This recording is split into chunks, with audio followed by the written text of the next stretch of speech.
আমি মঞ্চে আমন্ত্রণ জানাচ্ছি বরবাদ টিম, মেগাস্টার শাকিব খান, সিয়াম আহমেদ, বিনাসুল হামিম, শবনম ফারিয়া, দিঘি, মিমান্তাসা এবং সেই সাথে সুমি আপু এবং আরও যারা যারা রয়েছেন, অর্থাৎ আমাদের ডিরেক্টর মেহেদী হাসান হৃদয়, আজিম হারুন, সিদ্ধান্ত সেন, আমি সবাইকে মঞ্চে আমন্ত্রণ জানাচ্ছি।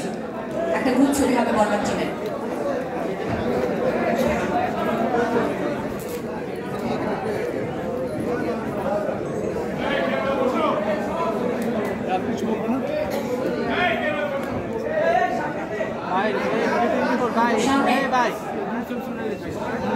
সামনে থেকে এখন তো বলছেন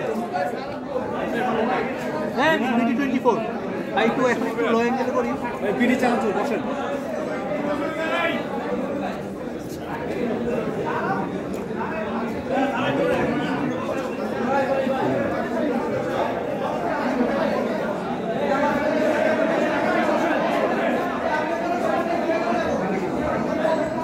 সামনে কেউ আসবেন না, সামনে শুধু বসে ছবি তোলার জন্য, বাকিদেরকে সুযোগ দিন।